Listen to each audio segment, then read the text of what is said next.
آج ایک مسئلہ ہے کہ اگر کسی سے پوچھا جائے اللہ کہاں ہے تو چہرہ دیکھنے لگتا ہے، یعنی وہی سمجھتا ہے شاید یہ اللہ کو مانتا ہی نہیں ہے جو بول رہا ہے اللہ کہاں ہے بتاؤ۔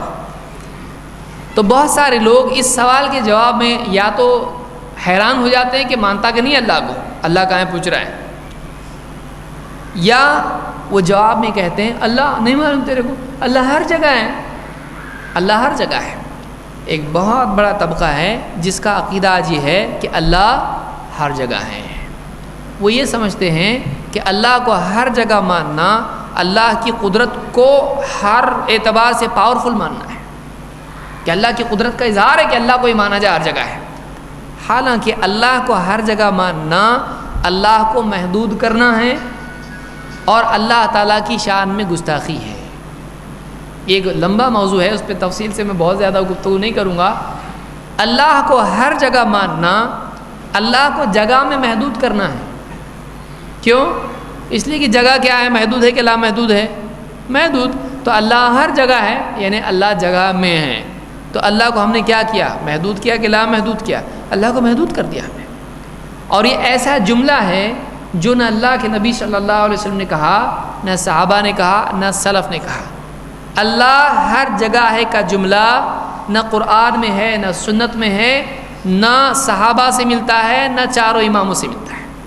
لا کے بتاؤ اللہ ہر جگہ ہے کا جملہ کہیں نہیں، یہ کسی جگہ نہیں ہے۔ اللہ ہر جگہ ہے کا جملہ کسی جگہ آپ کو نہیں ملے گا۔ یہ کس جگہ ملے گا؟ جن کو علم کم ہے ان کی عقل میں اس کو جگہ ملے گی آپ کو۔ تو اللہ ہر جگہ ہے کیا؟ نہیں، ہمارا عقیدہ نہیں ہے۔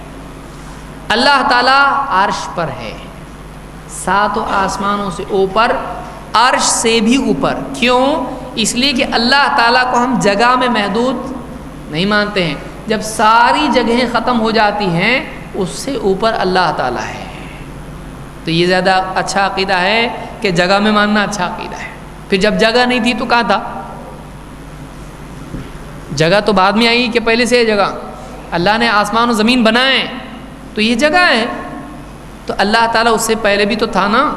تو اللہ تعالیٰ کو یہ ماننا کہ اللہ تعالیٰ ساتوں آسمانوں سے، سب زمین سے سب سے اوپر ہے، وہ جگہ میں نہیں ہے، یہ عقیدہ اچھا ہے۔ یہ ماننا اچھا ہے کہ اللہ ہر جگہ میں ہے۔ آپ سوچئے، دوسری بات، ہر جگہ میں ماننا یہ اللہ کی ذات میں عیب پیدا کرتا ہے۔ ہر جگہ بول رہا ہے تو اس سے یہ لازم آتا ہے کہ اللہ کی شان میں گستاخی ہو، نعوذ باللہ۔ تو بہرحال یہ تفصیل طلب موضوع ہے، لیکن اتنا جاننا ہمارے لیے ضروری ہے کہ یہ عیب والا عقیدہ ہے کہ اللہ کو ہر جگہ مانا جائے۔ کوئی آدمی کہتا ہے کہ ہم ویسا نہیں مانتے جیسا آپ بتا رہے، ہم سب سے پاک مانتے ہیں۔ ہم بتاؤ صحابہ نے ایسا عقیدہ گھڑا کیا؟ ان کا یہ عقیدہ تھا۔ ایک صاحب بولنے لگے یہ بولنا بدعت ہے کہ اللہ کہاں ہے، یہ سوالی بدعت ہے، اللہ کہاں ہے۔ کیوں؟ صحابہ ایک دوسرے سے نہیں پوچھتے تھے اللہ کہاں ہے۔ ایک صاحب نے ان کو سوال بھیجا کہ ایسا ایسا فلاں صاحب نے کہا ہے کہ صحابہ یہ بولنا ہی بدعت ہے کہ اللہ ہر جگہ ہے، کیوں صحابہ نہیں بولتے تھے؟ میں نے جواب میں کہا صحابہ کو اس سوال پوچھنے کی ضرورت نہیں تھی کہ اللہ کہاں ہے، اس لیے کہ صحابہ جانتے تھے اللہ کہاں ہے۔ سب کو معلوم تھا قرآن میں الرحمن علی العرش استوى، اللہ نے بتایا اللہ کہاں ہے، اللہ عرش پر ہے۔ اور اللہ کے نبی صلی اللہ علیہ وسلم نے ایمان کا امتحان لینے کے لیے پوچھا تھا ایک سے اللہ کہاں ہے، تو اس کو بدعت کہنا خود ایک بدعت ہے، کیونکہ کسی نے اس سوال کو بدعت کہا ہے؟ سلف میں سے آپ دیکھیے کسی نے اس کو بدعت نہیں کہا، اس کو بدعت کہنا خود ایک بدعت ہے۔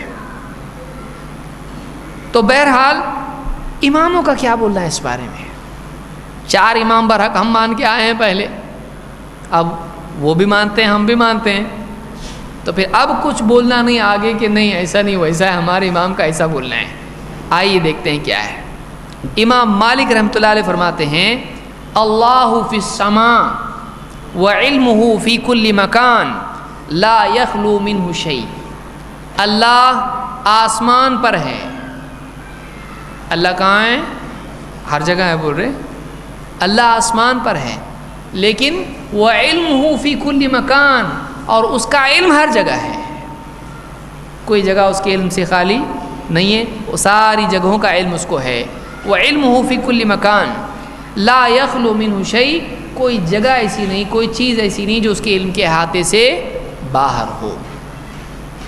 امام الذہبی نے سیر اعلام النبلاء میں امام مالک کا ایک قول ذکر کیا ہے. امام ابو حنیفہ کا کیا بولنا ہے؟ ہمارے بہت سارے بھائی فقہ میں حنفی ہیں، عقیدے میں نہیں، عقیدے میں ماتریدی ہیں. یہ بہت سارے لوگوں کو اچانک عجیب لگتا کیا بول رہے، ہم ہمارے علماء سے پوچھ کے آتے، ذرا ٹھہرو. بہت سارے لوگ جو اپنے آپ کو فقہی اعتبار سے حنفی کہتے ہیں، وہ فقہ میں حنفی، مسئلے مسائل میں حنفی ہیں، عقیدے میں حنفی نہیں ہیں، عقیدے میں ماتریدی ہیں. ابو منصور ماتریدی. تو امام ابو حنیفہ کا عقیدہ کیا ہے؟ انہی کی کتابوں میں دیکھتے ہیں. امام الذہبی کی کتاب ہے العلو. العلو اللہ کے اوپر ہونے کے بارے میں کتاب ہے.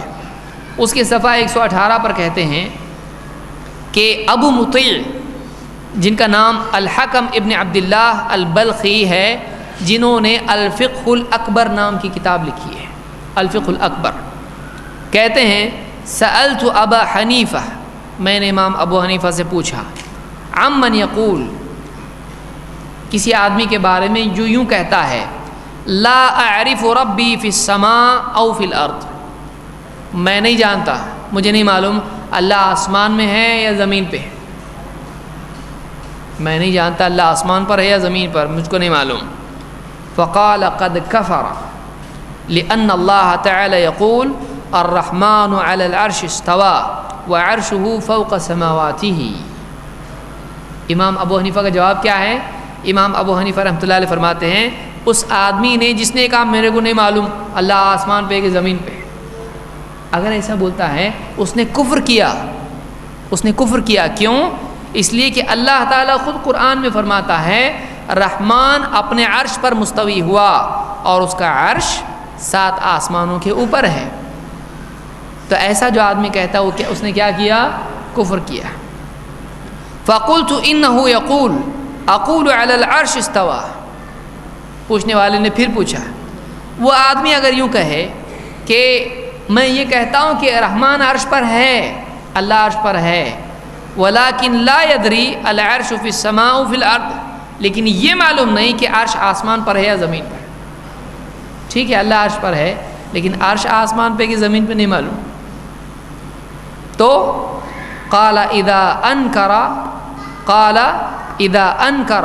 انه في السماء فقد کفر. امام ابو حنیفہ کہتے ہیں اگر اس نے اس بات کا بھی انکار کیا کہ عرش آسمان میں نہیں ہے، اگر ایسا وہ کہتا ہے تب بھی اس نے کفر کیا. امام الذہبی نے اپنی کتاب العلو میں اس کو ذکر کیا ہے. کہاں ہے پبلک؟ کیا عقیدہ ہے بتائیے؟ امام ابو حنیفہ بول رہے ایسا اللہ ہر جگہ ہے. امام ابو حنیفہ کہہ رہے ہیں عرش آسمان پر ہے اور اللہ عرش کے اوپر ہے. یہ امام ابو حنیفہ کا عقیدہ ہے. یہ کون مانے گا؟ دوسری رفع الیدین، نماز میں قرأت خلف الامام اور ایسے مسائل جو کہ اپنی جگہ اہم ہیں لیکن عقیدے سے تو اہم نہیں ہے نا. ان مسائل میں امام ابو حنیفہ کی بات ماننا اور بنیادی معاملات میں نہیں ماننا، یہ کہاں کا اصول ہے؟ یہ کہنا کہ ان کی ہر بات ماننی چاہیے، پھر یہ بات کدھر جائے گی؟ ہمارا یہ کہنا نہیں کہ ان کی ہر بات ماننا چاہیے، ہمارا یہ کہنا ہے ان کی ہر وہ بات مانیں گے جو کتاب و سنت کے مطابق ہو اور اس بات کو احترام کے ساتھ چھوڑ دیں گے جو کتاب و سنت سے ٹکرائے. تو اگر ہم ان کی کوئی بات نہیں مانتے تو کوئی ہم کو زبردستی منوا سکتا ہے؟ نہیں، بشرطے کہ ہمارے پاس اس کے بالمقابل دلیل موجود ہو. لیکن جو آدمی دعویٰ کر رہا ہے اتنے بڑے امام تابعی تھے، ایسے تھے، صحابہ کا مسکن وہاں تھا، کوفہ میں یوں تھا، تو سب ٹھیک ہے، اب تو کیوں نہیں مانتا ان کی؟ تو ان کی سب مان رہا ہے کیا؟ نہیں مان رہا. کیوں نہیں مانتا ہے؟ تو ایک طرف ایک اصول، دوسری طرف دوسرا اصول. یہ کون سا اصول ہے؟ یہ خود اصول کون سا ہے؟ یہ آدمی کو خود سوچنا چاہیے. آئیے اور آگے بڑھتے ہیں.